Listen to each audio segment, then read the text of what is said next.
Okay, this is LAWS 13013, Legal Professional Conduct. We're looking at Module 3, which deals with admission.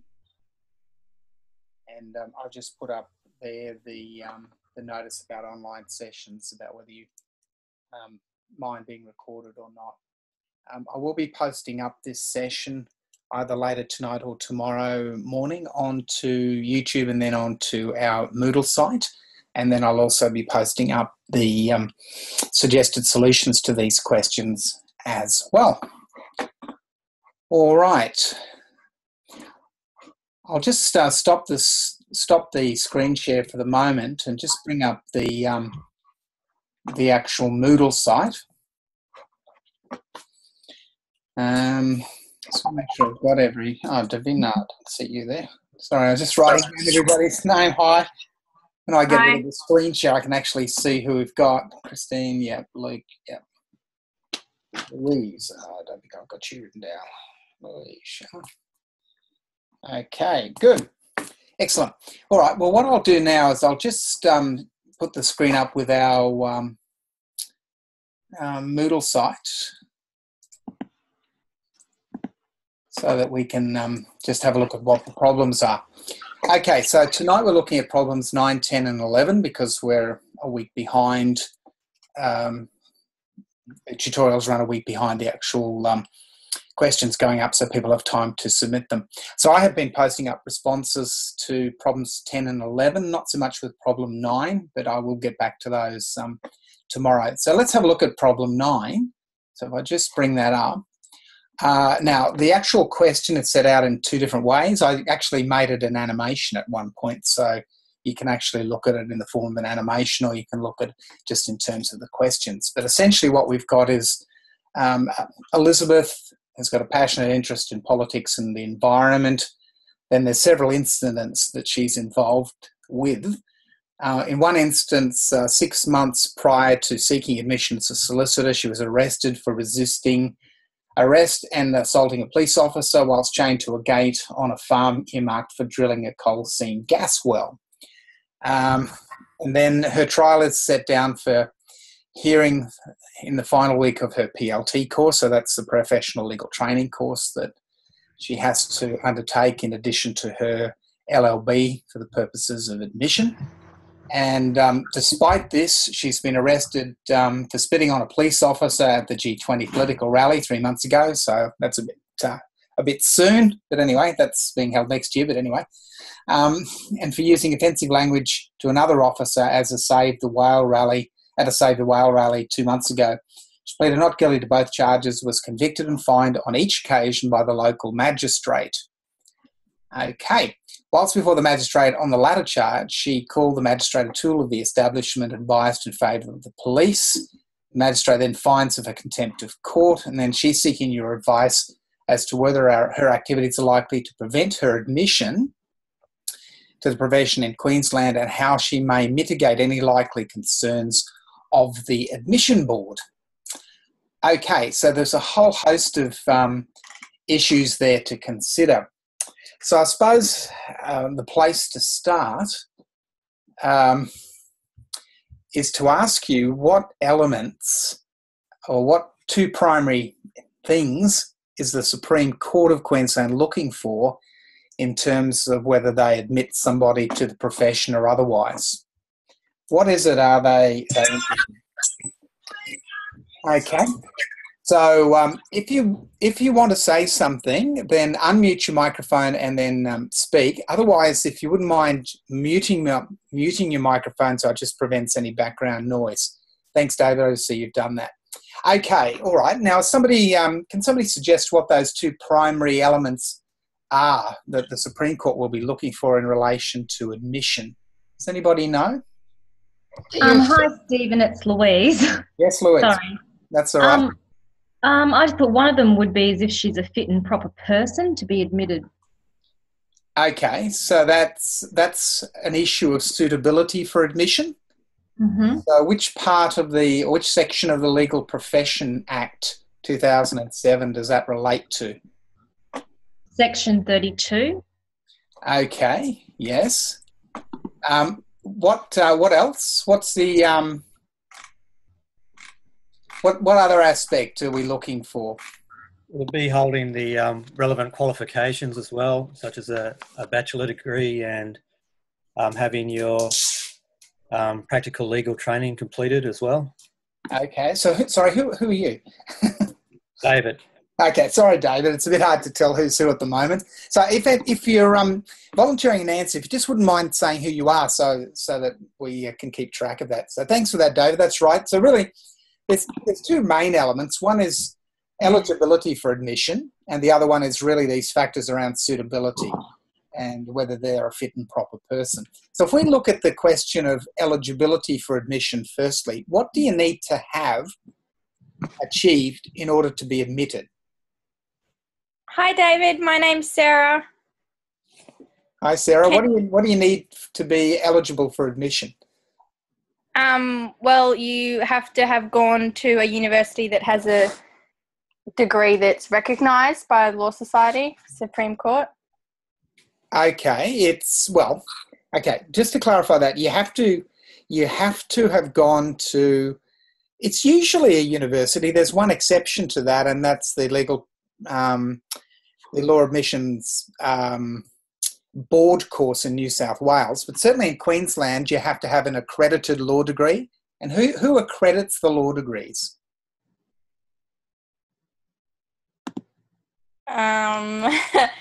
Is it? I don't really know. Does anybody know? Anybody can help, Sarah? Is it the admissions board? Yeah, it's the Legal Profession Admissions Board accredits law degrees on behalf of the Supreme Court. So that's the mechanism by which they're accredited. So essentially, all of the universities that have law degrees in Queensland are accredited. So you've got to have an accredited law degree. But what else? It's not only that. Sarah, can you tell me what the other aspect of it is? There's two parts. Is it something to do with the Priestley's 11? The Priestley 11 are requirements. Priestley was a judge, and many years ago they determined that there were 11 areas of practice, essentially, that had to be covered in a law degree, an LLB or a JD. Okay. So that. Can I just? Sorry. I was just going to clarify. Do you mean are the requirements for admission or to be recognised as a solicitor? No, to be eligible for admission. Eligibility. So you've got the academic qualifications, which is part of that is the Priestley 11 requirements, which are various and subjects. Suitability. No, not suitability. Are you talking about the training besides that? So the collection? Yeah, there's additional training required under the what's called the Priestley 12 PLT, professional legal training. That's right, or practical legal training. So it's actually called the Priestley 12 because it has 12 elements to it. So that's typically a shorter course, and you see that it's being run by places like the College of Law, and there's other providers as well. So they're the two education requirements, if you like, to be eligible for admission. Okay. So then it comes down to the next question, which is suitability for admission. So what do you need to be suitable for admission? What sorts of things are required there? To be a fit and proper person. Okay, you certainly got to be a fit and proper person. What's the assumption? Just looking at fit and proper person, what's the assumption? Is it a positive or negative test? Yeah, negative. The negative test. Okay. Yeah. So what does that mean? That unless you've got history of misconduct, I assume that you satisfy the requirements. That's right. So unless you disclose or it's revealed to the board that you've got issues in your past that question whether you're fit and proper, you will assume to be fit and proper. So the way in which these boards work is that when you fill in all your forms, you then disclose whatever you think is necessary about your past sort of conduct that you think is relevant to the board's decision. So if you've got nothing to disclose, which is the case for most people, there's not much, if anything, to disclose, then they go provided that they've got the necessary academic requirements, they go through straight away. It's only where you've got past deeds, and in fact, the list of suitability matters is actually set out in section 31 of the legislation. So if we have a very quick look at that, essentially it inquires whether, for example, you've been convicted of an offence in Australia or a foreign country. And if you have, it looks at the nature of that offence, how long ago it was, how old you were at the time, whether you've engaged in legal practice when you were not admitted. And believe it or not, there are people that actually do that. So that's certainly a matter that the board takes pretty seriously. Can I just ask a question? Yep, go on. Sorry, I can't raise my hand because we're not in class. No, so just say who you are and what the question is. Sarah, Yep. I was just going to ask, with respect to that section, Yep. is that relevant to like law clerks that haven't been admitted or anything yet, but still present in court? Well, basically a law clerk is a barrister who is working in a law firm, and they're permitted to do so as a law clerk. So they're actually already essentially admitted as barristers. So not really. This is looking at the question of whether somebody is suitable for admission, whereas a law clerk would be somebody who's already been admitted but is essentially working in a law firm. Because I know of a few people from uni that aren't admitted, but they have still, like they've got traineeships or whatever now. They haven't been admitted yet, and they engage in court processes sometimes. Okay, so you're talking about somebody who's actually operating on what used to be known as an article clerk? Yeah. So, sorry, the term law clerk is got a different meaning. Sorry. Yes, that's why I went down the line of saying you're talking about a barrister, because they're called law clerks. No, well, if you've got somebody who's actually effectively in a traineeship situation, they're not admitted. They would have to be supervised. So they're not engaging in practice on their own behalf without a practicing certificate, but rather they're being supervised by somebody else who does have one. So that's how it would operate. Okay. Yeah. We used to have in Queensland a situation known as article clerks, where people could do 5 years articles instead of going to university and doing a law degree, or they would do 2 years articles, or 1 year as a judge's associate, 1 year of articles instead of a PLT type course. But essentially most people these days do PLT arrangements. A few people do judge's associates, but they do PLT as well.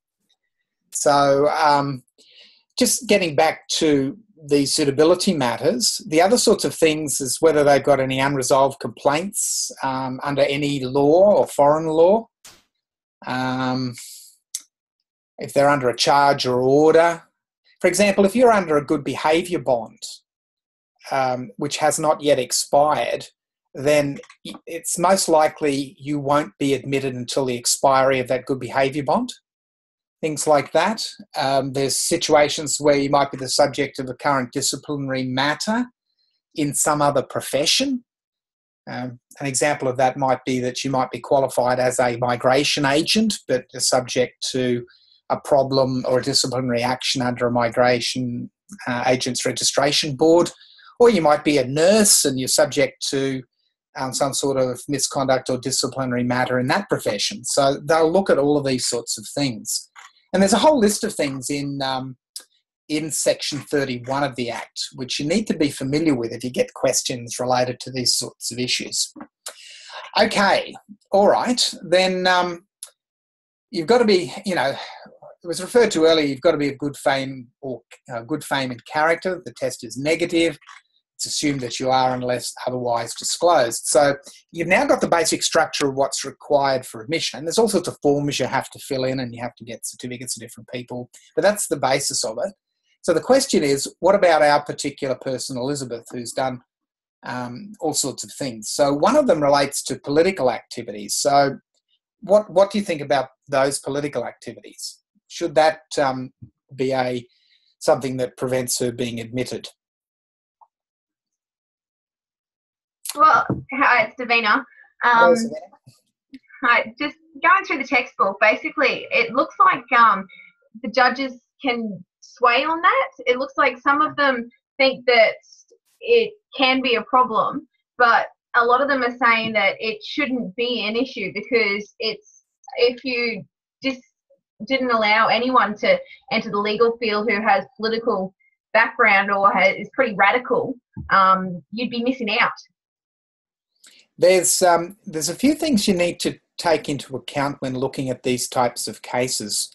Firstly, like any case, you have to think about it in terms of its historical context of when it occurred and what the political environment of the nation was at that time. And you bear in mind that those types of standards can change as the society changes. So if we look at a couple of cases, there's two cases. There's In re Julius, which is a Queensland case in 1943, State Reports Queensland 247. So that was the one where the applicant was a member of the Communist Party. Now, were they admitted or not in the end? Because you've got to remember at that time, that was a pretty serious consideration. You're in the thick of, of the Reds under the bed sort of situation. So were they admitted? Yes. Yes. So they managed to be admitted at that time. Well, what about things, given that case, what about the situation of gay and lesbian and environmental causes, which is really some of the aspects of what Elizabeth's passionate about? Do you think those issues are likely to create problems for Elizabeth's admission? Sarah again. No, I don't think that alone, but I think her reaction to the magistrates and her aggression towards police exacerbate the problem, and I think that's really where the crux of this lies, not so much with the political activism, but how she actually, yes, engages. That's exactly right. Just put that aside for 1 minute because we'll come back to that. The only other case to mention, I think, in relation to the political activity issue is the case of Re B, which is a New South Wales Law Report case, 1981. This one is interesting because it talks about political activities were incompatible with being a barrister. And the point was made there that radicalism, whilst acceptable in one's youth, was inconsistent with membership of the bar. So there's a difference between what happens in your youth and then what happens eventually as you become a member of the bar. And the court can approach the question in different ways depending on what stage you are at the profession. So we're looking at a situation where Elizabeth is seeking admission, and these things are happening while she's relatively young. So that case would not preclude her from seeking admission.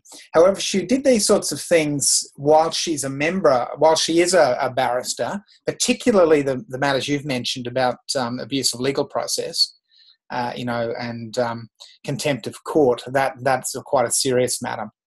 Okay, well let's look at that. Let's look at the criminal conduct and the abuse of legal process. Okay, so what has she done? She's assaulted and resisted arrest with a trial set down for hearing. She's engaged in offensive behaviour and she's been engaged in, effectively committed to contempt of court. So if she's convicted, then that's certainly going to be a suitability matter, isn't it? Under 91C.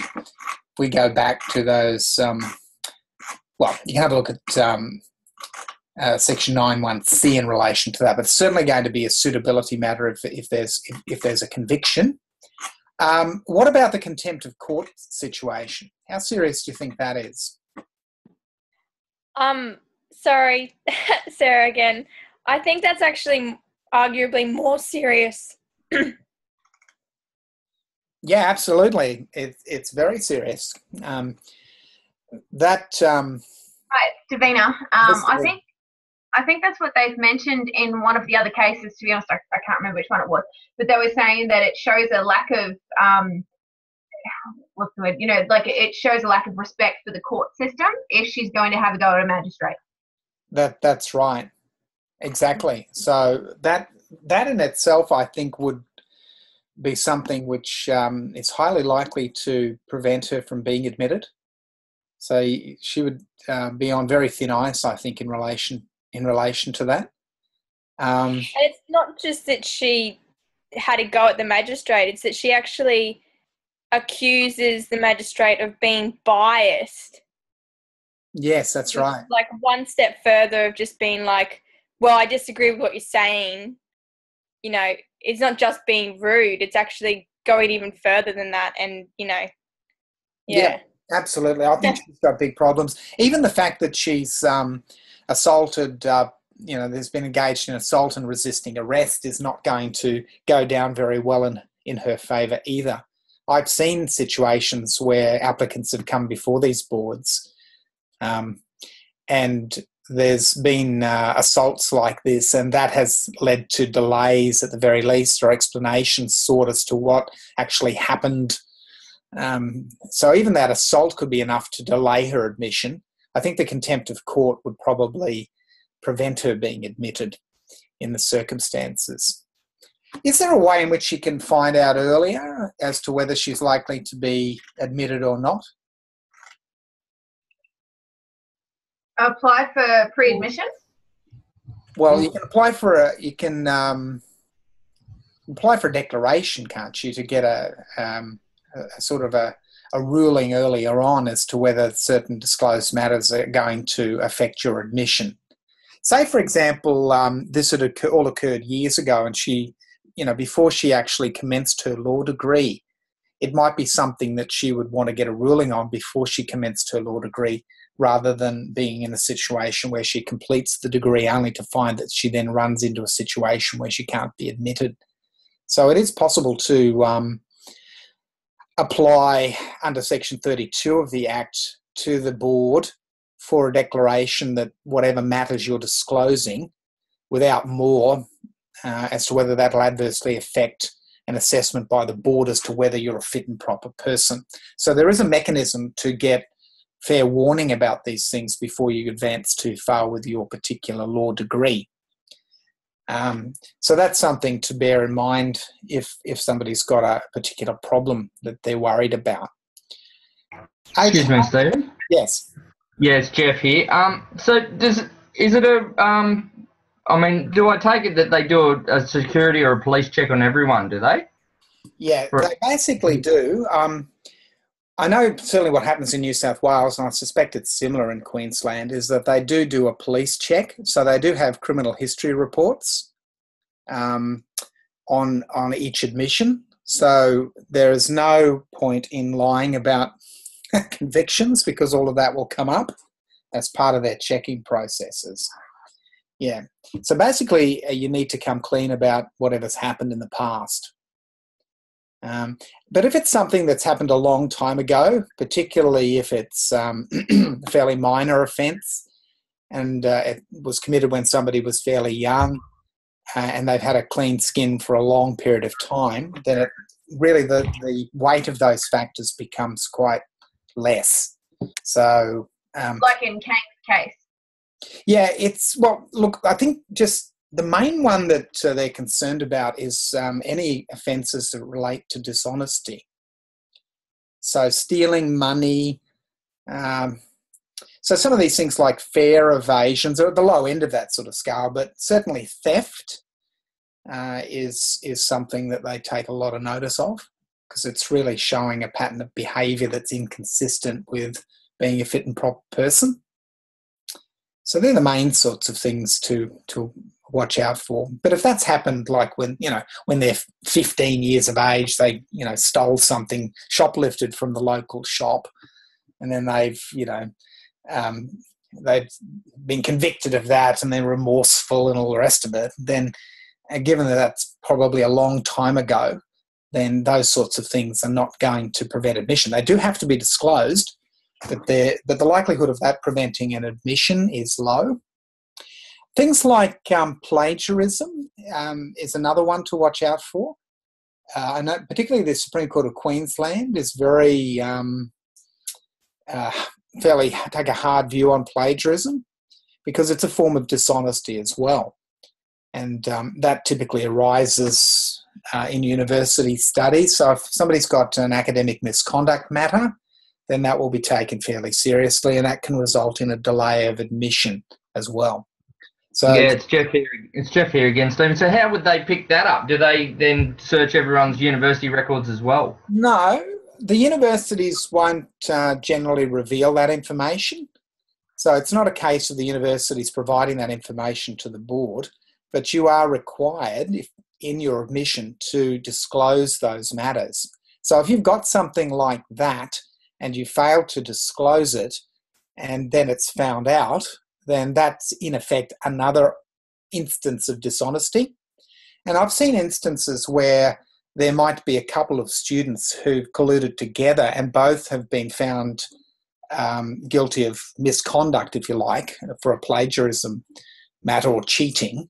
And then when they come to admission, one of them discloses that to the admission board and it names the other student and the other one doesn't reveal that to the board.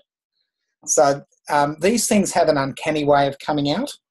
And that was the case in the textbook, wasn't it? It was one guy didn't admit to it, got admitted, and then the second guy admitted to it, and they had to investigate the whole problem, and then the other guy ended up getting disbarred. Yeah, it does happen. It's surprising how often it does happen. So these things come out. It's far better just to be up front and get all these matters out in the air and resolve them, because they do arise. See, the person who's actually made the disclosure most likely will also attach all of the documents in relation to that from the university that they received at the time, and it will name other people. So, it's just best to, firstly, avoid the whole issue by citing correctly. But if you are in that situation, then you're going to have to disclose it. Okay, do we have a reasonable view now on Elizabeth's situation? Do we understand what's involved? Are we all happy with that? Most of these questions this evening are fairly similar. So as you'll see, they're just looking at different aspects of the same thing. Okay, all right. Well, look, we'll move on to question 10. So I'll just go back to our site again, and this time I'll go down to problem 10.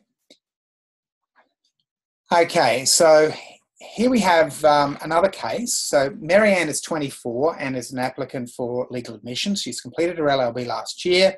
In her final semester, she received a warning from a lecturer about collusion. So here's a situation of cheating in effect.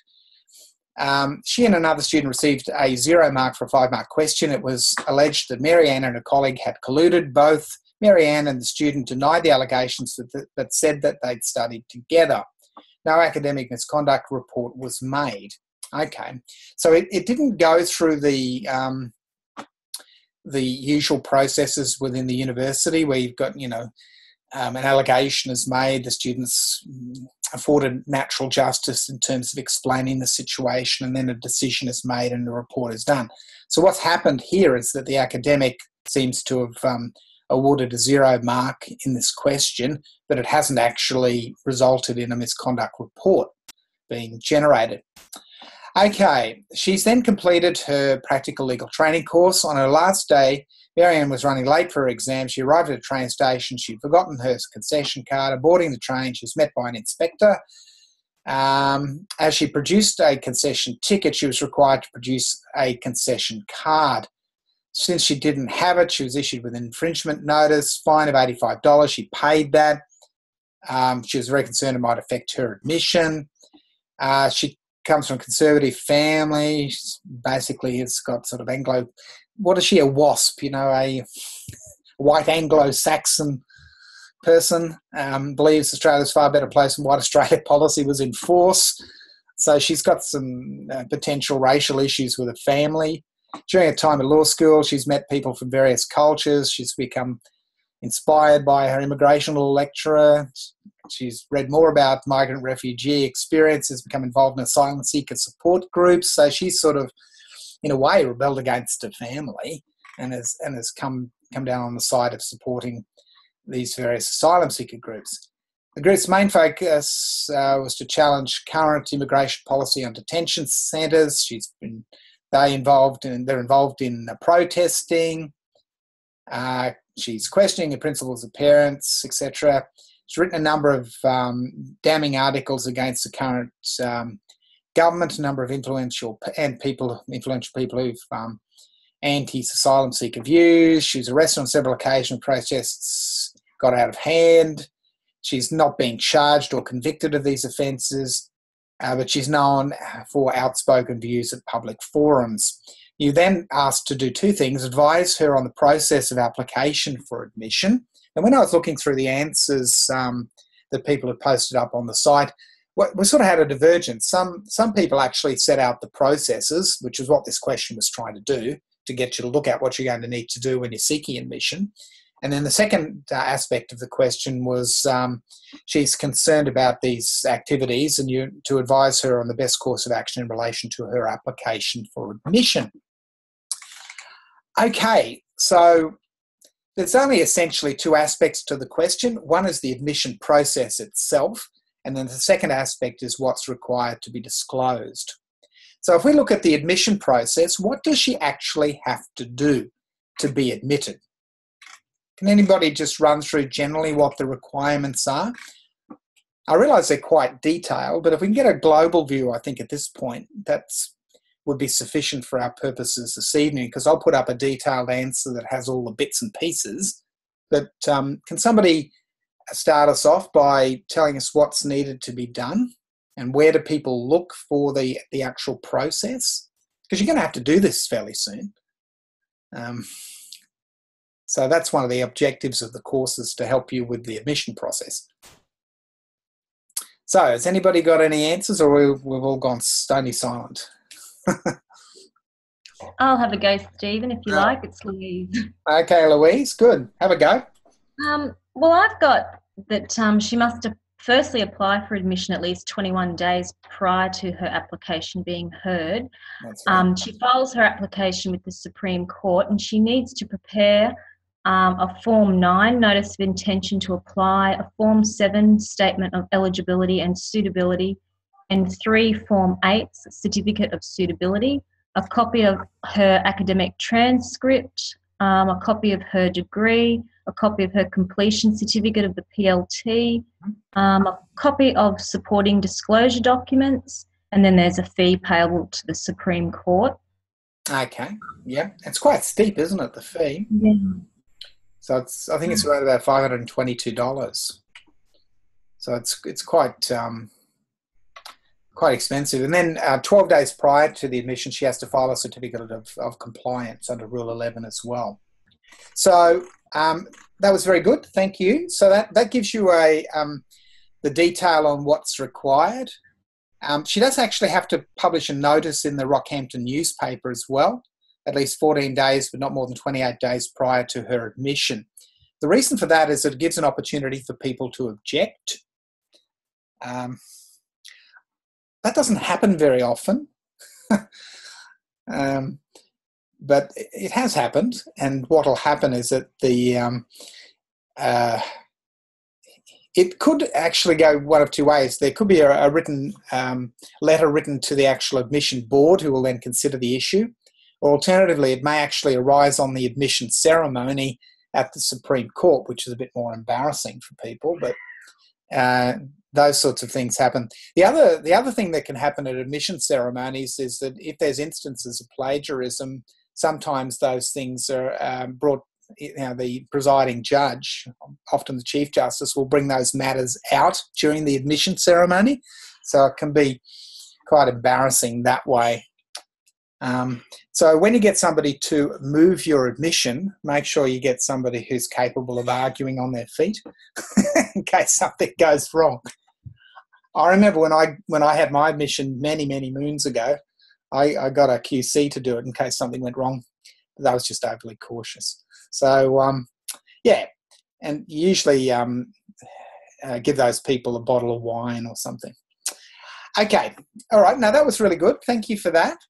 What about moving on to the second aspect of the question, which is really the issue about disclosure. Do you think this situation is worse or easier than the one in the previous question? Easier. It's a lot easier, isn't it? This particular person has actually done far less. So what has Marianne got to disclose? Well, I think she should disclose the issue of collusion. Even though there was no academic misconduct recorded, it would still be in her best interest if she makes full and frank disclosure. Yep. Okay, that's certainly the case. I think that's right. What else should she disclose? The fare evasion as well, Stephen? Yes, she should definitely disclose the fare evasion, although it didn't really result in a... well, she did get fined, but she should disclose that. I mean, it's not a terribly serious event. It is recent, though, and it is a form of dishonesty, but it's not a really serious situation. Anything else? Go on. Ask a question kind of related to that. Would you have to disclose like speeding tickets or like parking tickets and everything like that? The answer to that is generally yes. They may seem minor, but you know, I've sat on the New South Wales admission board for 8 years, and until very recently when I've come off it, and people disclose everything: speeding fines, traffic infringements, the whole lot, because that all comes up on the police reports that you see. So those things should be all disclosed. So the answer is yes to your question. Just curious, moving forward when I'm applying, because I had a couple of parking tickets in the UK, wondering if I should disclose them. Look, they're very minor things. They're not going to preclude you from admission, but there's certainly no harm in disclosing those things. If anything, all it does is showing you that you're an honest person, and you know. Yeah, I actually don't remember dates or any of it. I actually can't remember how many I had. I think I had 2 or 3. But yeah. So you could say something along the lines that there were, you know, that there were two or three parking offences, you know, years ago, and that you no longer have the details of them. And you know, the board will just read through that, and they'll think themselves fine and just move on. It's really, yeah, sorry, go on. I was just going to ask, with regards to those tickets, I remember you saying something in the lecture that there's a case of a barrister who didn't pay. There was I can't remember the name of the case now offhand, but there was a situation where a barrister was, he used to park on the edge of the freeway across from the Inns of Court.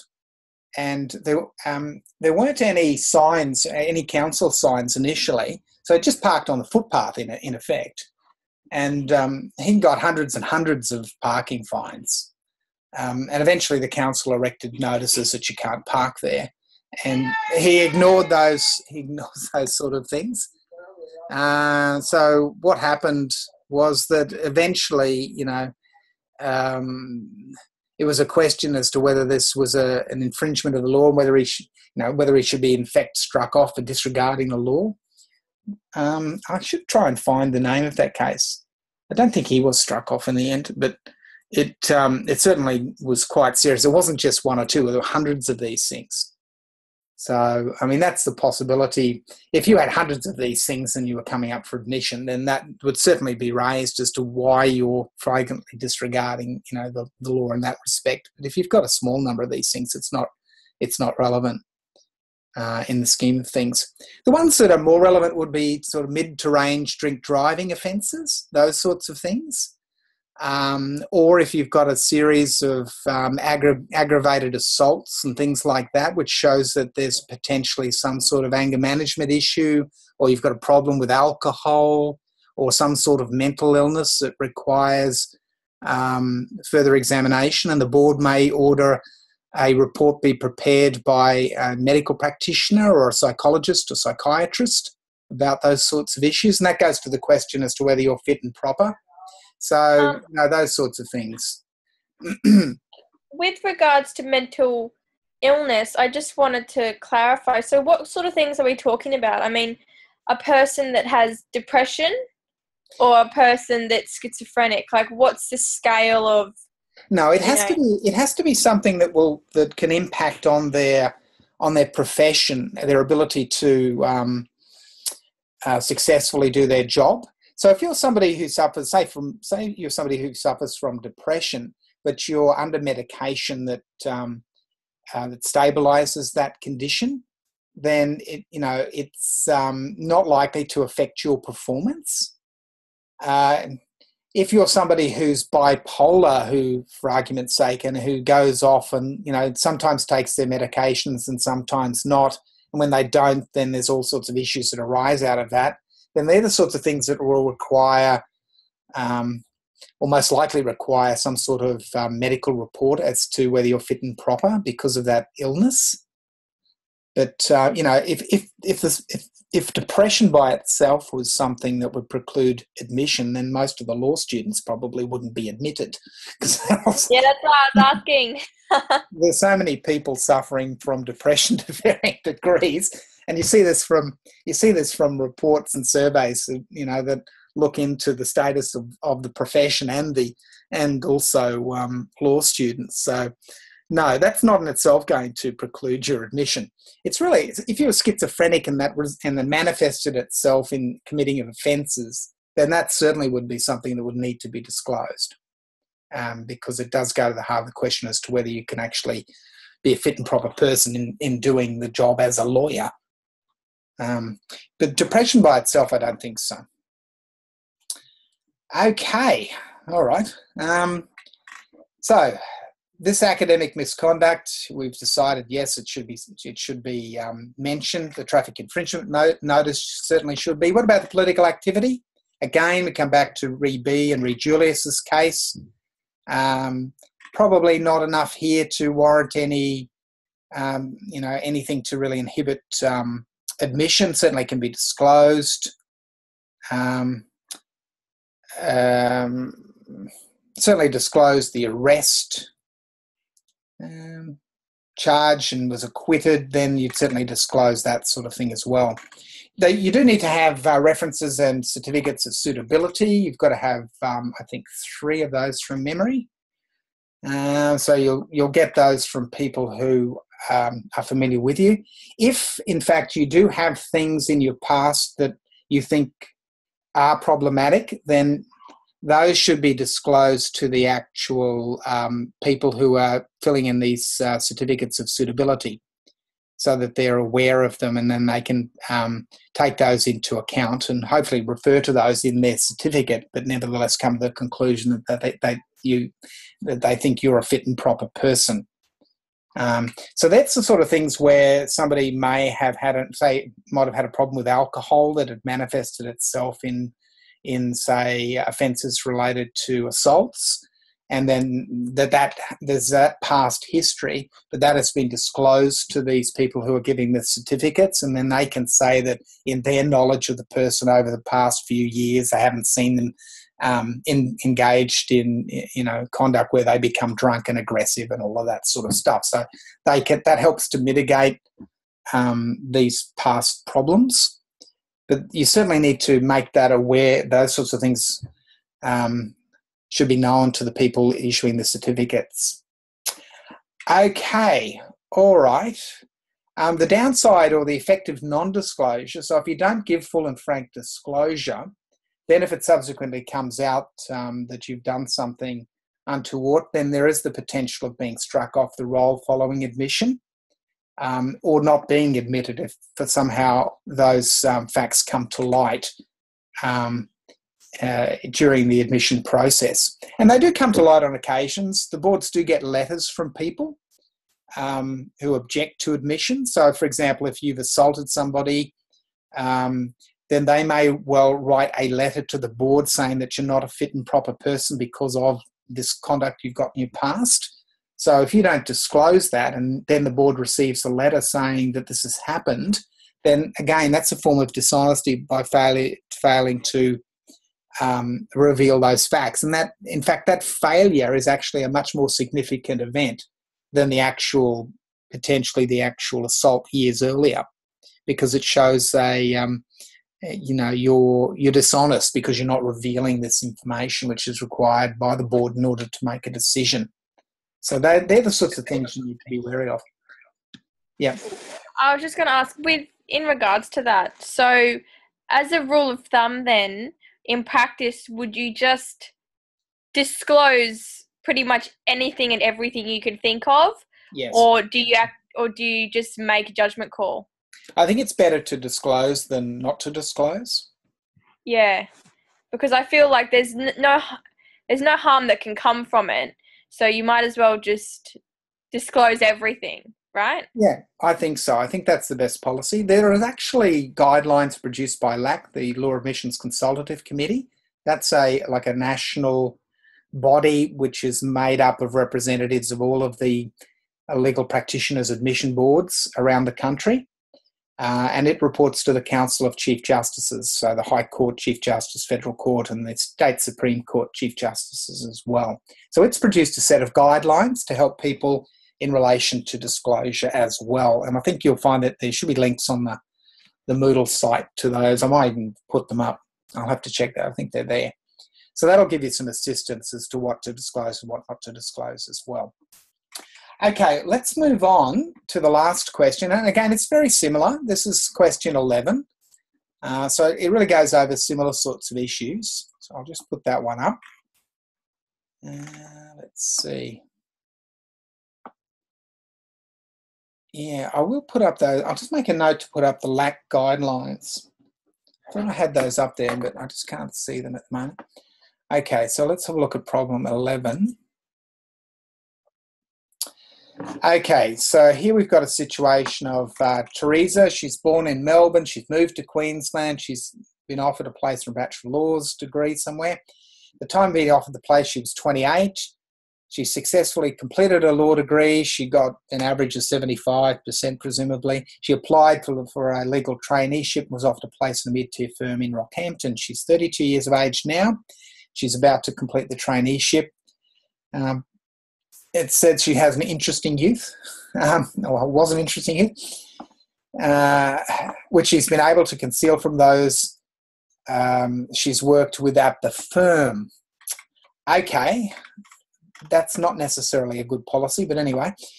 Since the age of 12, she's been fined 14 times, at least for not paying public transport fees, not holding a concession card, same sort of issue as the other one. Her parents paid the fines. She left home at 17, 18, she's got other fines. Then she was placed on a good behaviour bond when she's 14. All of this is a long time ago, though, when she was breaking and entering into a school canteen. She dropped out of school. She fell in with the wrong characters. 17, she lived on the streets. She's been engaged in prostitution. She gets first offence around about 18, given a warning. Again, that's still a long time ago, which is relevant. When she's 20, she's involved in a fight. 4 people are involved. 1 person died. Okay, she's charged with manslaughter. Charges are then dropped. She's acting in self-defence. There was some reporting of this in local newspapers, wasn't published nationally. So, it's probably not something that people in Queensland necessarily aware of. She left the brothel when she's 21. She turned her life around. She's done various studies, etc. Okay, now, I've seen cases just like this come before the board, this sort of history. So people, this is a situation where somebody who's really turned around what was a fairly poor situation in her life. So she has completely turned herself around and reinvented herself. So boards generally, when looking at this sort of person, would look on them fairly favourably. This is a person who, when they're fairly young, has got themselves into trouble. They've then gone down a path which has resulted in all sorts of offences and sort of conduct which on the face of it you would think would suggest they're not a fit and proper person. But then they've turned their life around and reinvented themselves. So this sort of person, the board's going to look fairly closely at what they've done, but generally, you know, they'll be fairly lenient on somebody like this. So I'm not sure at the end of the day whether that would be enough to prevent them being admitted. So again, the question's asking about the admission process. We've already looked at that, so we don't need to look at that question again. So we only need to look at the issue of disclosure. Do all of these things need to be disclosed? What do you think about the general disclosure issue? Yes, I think so. Yeah, I think that's the case. They should be disclosed. It's then a question of whether they're a fit and proper person. You know, that they've got good fame and character, essentially. So you're looking at the suitability matters. So what do you think about that? What about the public transport offences?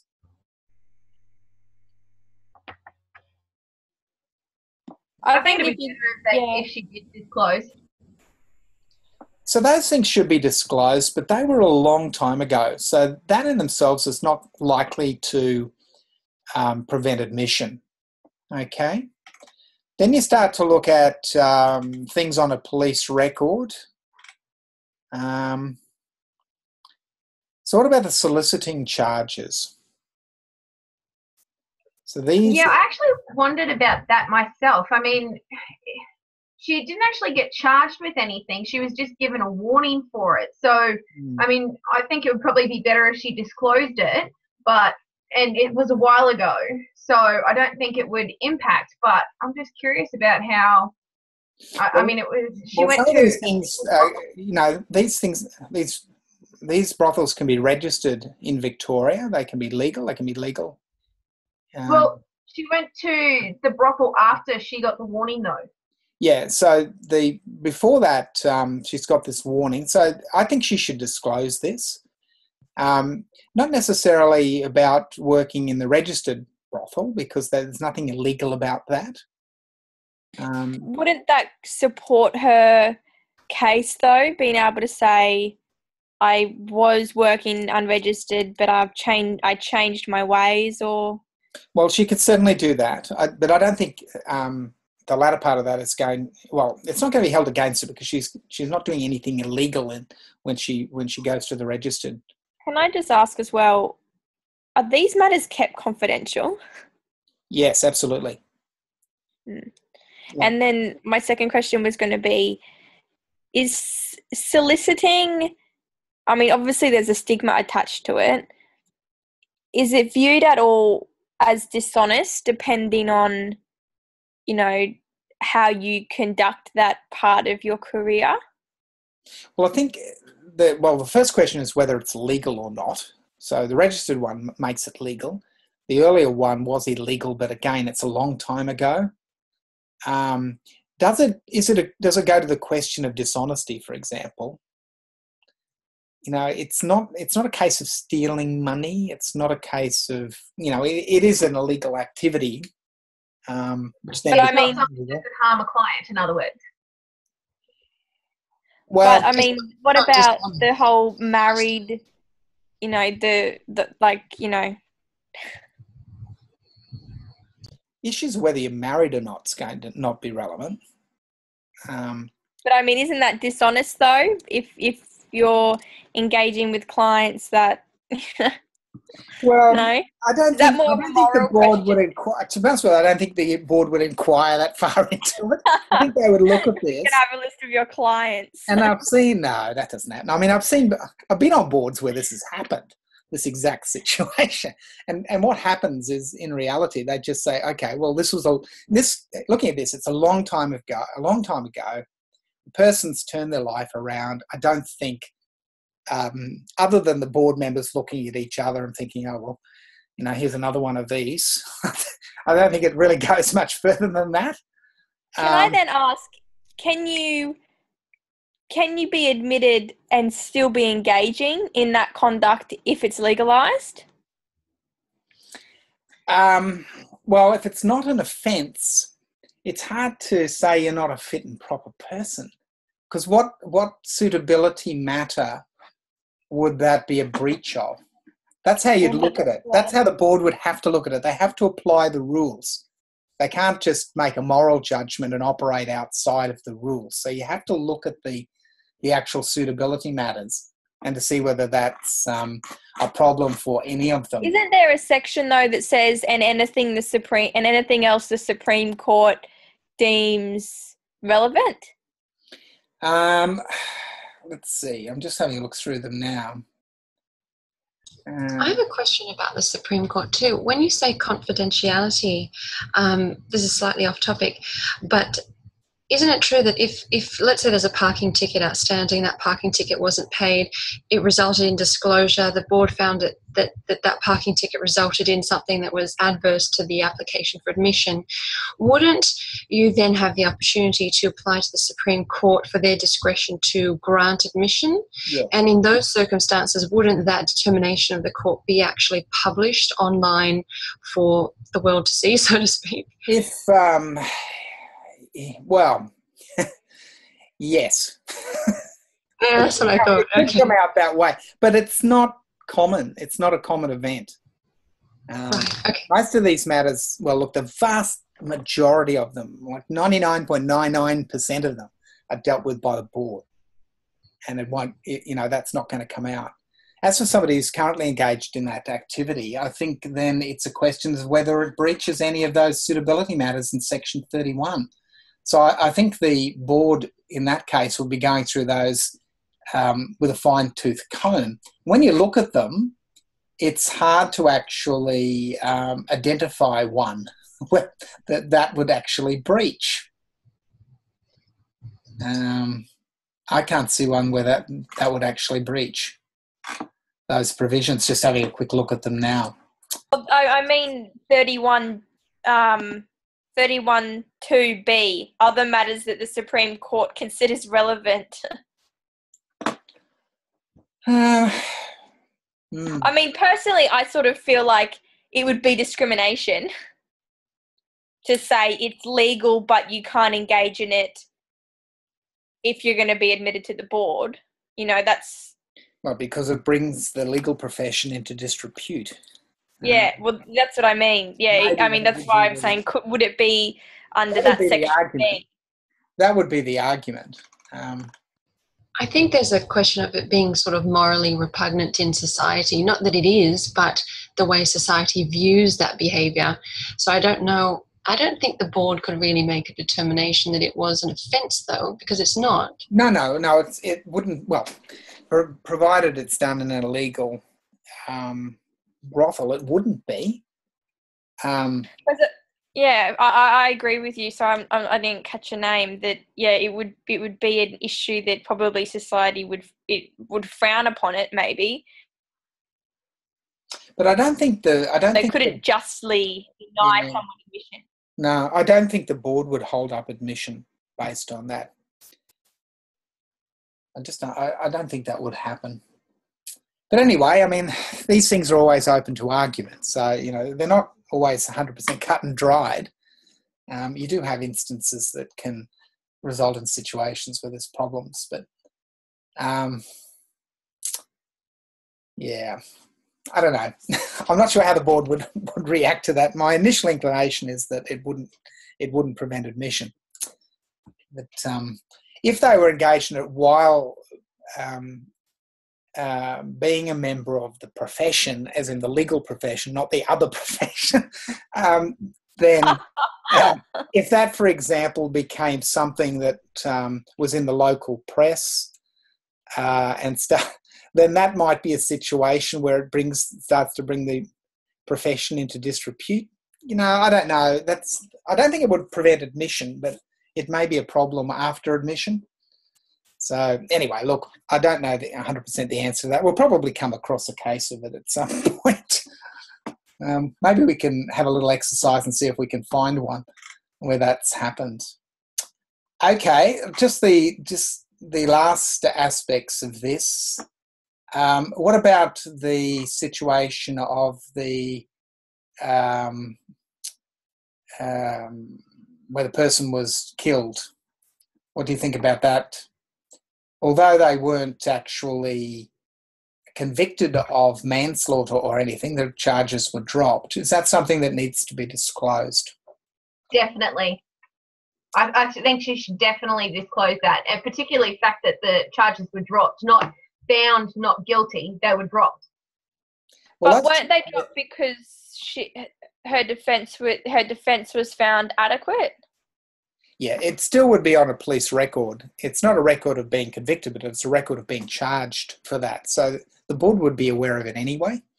So it's something that probably should be disclosed and explained. And I think in the circumstances it can be explained, so it wouldn't prevent admission, but it would be something that should be disclosed. Okay, so basically we've got a situation, I think there's something like a 12-year gap between the last offence and the time of seeking of admission. So a lot of these things are a long time ago. And given that this person has reinvented themselves, I think they would be admitted in the circumstances. Okay. Professor Colbran, what about the government money? Would she have to disclose that? Because yeah, definitely. Look, that's a really common one. Quite often, students get themselves into trouble because they receive some sorts of payments, but they not enrolled in enough subjects, and therefore they weren't entitled to the payment, or they get a part-time job and inadvertently get overpaid or paid more than they've actually disclosed to Centrelink. And if they'd have actually disclosed the proper payments that they've earned, then there would have been a reduction in Centrelink payments. So they end up with a situation where Centrelink determines that there's a debt owing back to Centrelink. Quite often, if there's small amounts and if they're paid off, then that will be the end of the matter. I've seen cases where those payments can be in the over 10,000, and where there is no explanation or as to why this disclosure wasn't made, or repayments haven't been made, then that certainly would be a matter. It has to be disclosed. If it can't be explained, then it is actually a form of dishonesty, because you're claiming an entitlement that you're not actually entitled to. So that can be, depending on the seriousness of it and how long ago it was and whether the money was repaid, then that certainly could be something that can hamper your admission. Although I think in this case, it's a long time ago and it was repaid as soon as it was brought to her attention. So I don't think that would prevent admission. Another example, sorry, just one thing before just one thing about that. The other thing to be wary about is where there's bankruptcies or where a company has gone into liquidation and you're a director of a company. If there's substantial amounts involved and if there's debts owed to particularly the taxation office, or if investors have lost substantial amounts of money, then that can also be a factor that can prevent admission. So sorry, I cut you off. What were you going to ask? Sorry, I was just going to ask, obviously dishonesty is a really big one that the board considers unacceptable. Yeah. So would that be weighted? I mean, obviously things like, murder and, really severe cases like that, obviously they're weighted heavily too. But something like drug offences, where does that come into it? Is that equal to dishonesty, or do the courts sort of put that in the pile of, alcohol offences or... Drug offences, I mean, the reality of it is that there's no pecking order of these things. That each case is looked at individually, and quite often they're unique. So if somebody has got say a drug dependency, and as a result of that they've been, detected as being drugged while driving, or they've been arrested with small quantities, they're not. It's not a situation of them trafficking, but it's a situation of them being a user, and they've been detected by the police, and that's resulted in convictions and fines and things. Then it's really a bit like it's a bit like a medical illness situation. So the board would want to be would look how often this is occurring, how long ago, the seriousness of it, and whether there needs to be a medical report prepared by some sort of doctor who specialises in dependency as to whether this person has got a particular problem and as to whether it's under control or not. That's the sort of way it's looked at. If it's a situation of somebody trafficking in it, that's a different situation because that's somebody involved, in dishonesty and breaching, committing an offence. So that's a different. Okay, so like recreational type of offence. Recreational type of offences would, again, it comes down to how long ago, how serious it was, whether it formed. There's so many of these offences that it forms the impression that somebody's got a drug dependence, and then it's a case of getting some sort of psychiatric or some sort of medical assessment as to whether that dependency is under control or has now abated. So it's more about whether or not it affects your ability in the profession rather than whether or not it says something about you as a character. That's right. It's more about the whole aspect of this is protecting the profession, but it does look at your character. But it's more of a medical situation than than something which involves dishonesty as such. Yeah, so it's a bit like the the person who has a mental illness type situation.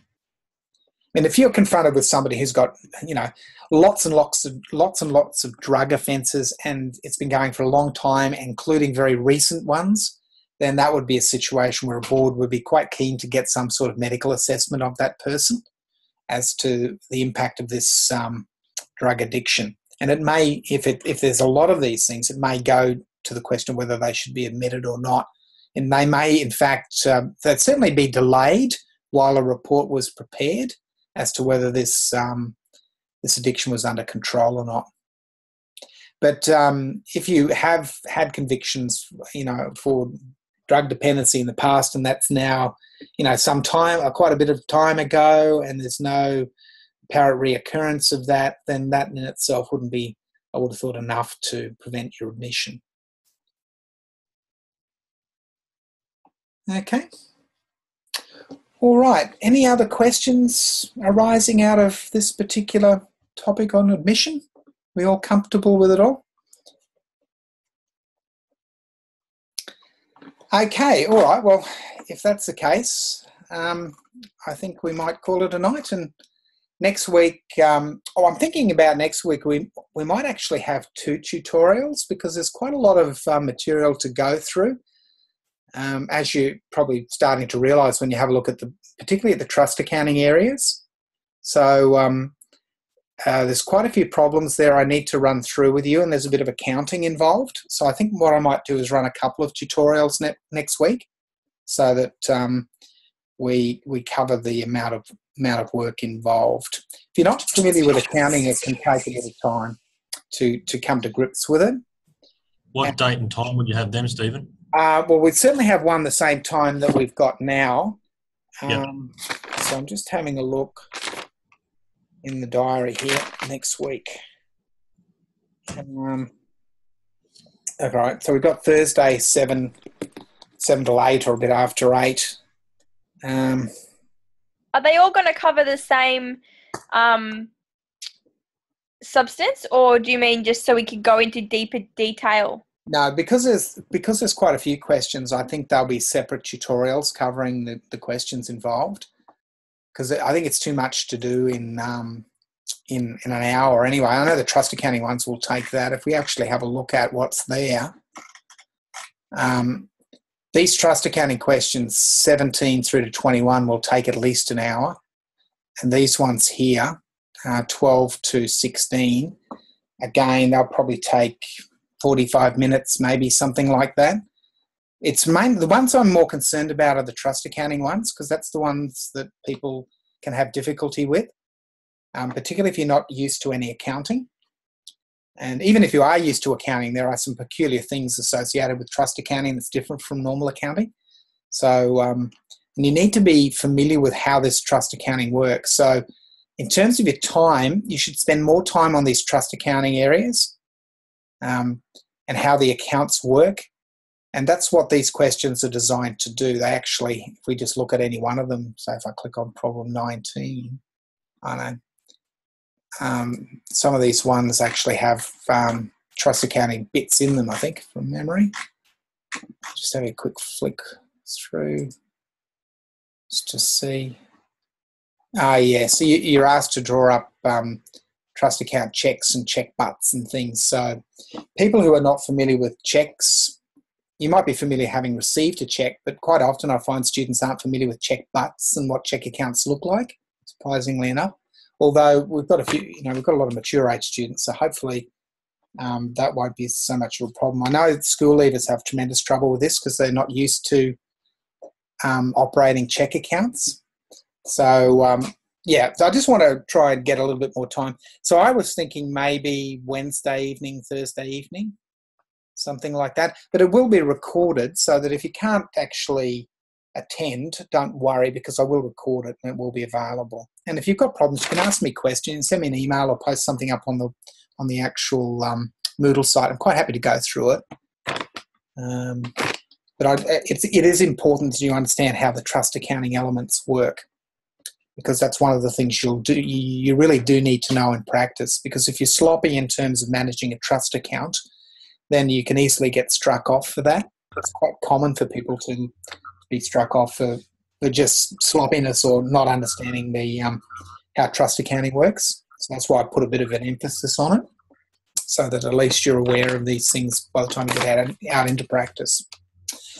Okay, so I'm thinking Wednesday and Thursday night. Okay. Same sort. Excuse me, Stephen. Yeah. Is it possible to do the actual trust accounting part of it on the Thursday night from 7 to 8, or? I'll probably do the trust accounting stuff on the Thursday and the liens and the other stuff on the Wednesday. Okay, thank you. Yep. Okay, any other questions? I will be putting up some more information about the assessments in the subject a little bit later on. I've had a few queries from students via email as to what these assessments consist of. So the first assessment is coming up. When is that? I've got it on the top there somewhere. It's a quiz on the 7th of April, covering weeks 1 to 5. So I'll let you know a little bit more about that as we get closer to that. And you've also got this written assignment, which has got a fairly hefty weighting as well. If you've got questions about that, you should start to ask them and make sure that we're all clear on what we're doing. Okay. All right. Look, we might stop there. It's getting late. It's time to have some dinner. And I'll look forward to talking to you next week. Thanks, Stephen. Okay. Thank you. Thanks. Bye. Thank you. Bye. Thanks. Bye-bye.